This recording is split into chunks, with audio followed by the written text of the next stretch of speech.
नमस्कार सगळ्यांना. आज आपण येरवडा पोलीस चौकी शास्त्रीनगर चौक नगर रोडच्या इथं आहोत आपण. हे पूर्ण येरवडा पोलीस चौकीच्या बाजूला झाडांची पूर्णपणे छाटून टाकलेली आहेत. ती झाडं पूर्णपणे हा राडा रोडा पडलेला आहे झाडांचा. एवढी मोठी झाडं होती, एवढी जुनी झाडं आहेत ही. जवळजवळ 25 एक वर्षाची झाडं ही. आणि ही झाडं पूर्णपणे तोडून टाकलेली आहेत रोडचं काम करण्यासाठी. तुम्ही बघू शकता आता यांना जड झालीत ही झाडं, म्हणजे जड झालीत. इतकी सावली देत होती ही. या नगर रोडच्या या शास्त्रीनगर पोलीस चौकीच्या बाजूला पूर्णपणे डिमॉलिश करून टाकलेली आहे, पूर्णपणे तोडून टाकलेली आहेत ही झाडं. पूर्णपणे एकदम छाटून टाकलेली आहेत ती झाडं एकदम. ठेवायचंच नाही आता काय. बरोबर येरवडा पोलीस चौकीच्या बाजूला ही सगळी झाडं होती.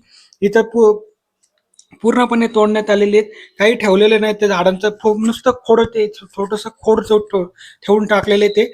आणि पूर्णपणे येरवडा पोलीस चौकीच्या बरोबर बाजूला हा हे व्हिडिओ बनवण्याचं कारण ह्यासाठी आहे की आगा खान पॅलेसच्या इथं देखील झाडं आहेत. ती पूर्णपणे इतकं निसर्गमय झाड आहेत, ती पूर्णपणे तोडण्यात येणार आहे. बरोबर बघा, येरवडा पोलीस चौकीच्या बरोबर ऑपोजिट साईडला हे बघा, पूर्णपणे ऑपोजिट साईडला ही पूर्णपणे झाडं तोडून टाकलेली आहेत. ही फुटपाथ लगतची झाडं होती सगळी, पूर्णपणे डिमॉलिश करून टाकलेली. यांना काही ठेवलं नाही आता यांनी. हे नुसतं खोड राहिलेलं आहे खाली दाखवण्यापुरतं. ते खोड पण काही दिवसांनी मला वाटतं उखडून टाकतील ते. काही ठेवणार नाही आता हे इथं. बघू शकता तुम्ही, एवढी जुनी झाडं आहे ती. 25-25 वर्ष जुनी झाडं आहे ती.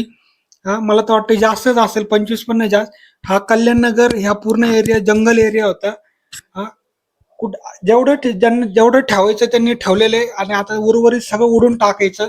पूर्ण रोडसाठी डेमोलिश करून पूर्ण तोडून टाकायचं. हे बघा, हे खोड बघा तुम्ही, पूर्णपणे तोडून टाकायचं. हा व्हिडिओ बनवण्याचं कारण एकच आहे की आगा खान पॅलेस इथं अंडरग्राऊंड टनल होणार आहे शास्त्रीनगर चौकामध्ये. तिथली झाडं आता ही तोडली जाणार आहे. त्यासाठी हा व्हिडिओ तुम्ही बघा.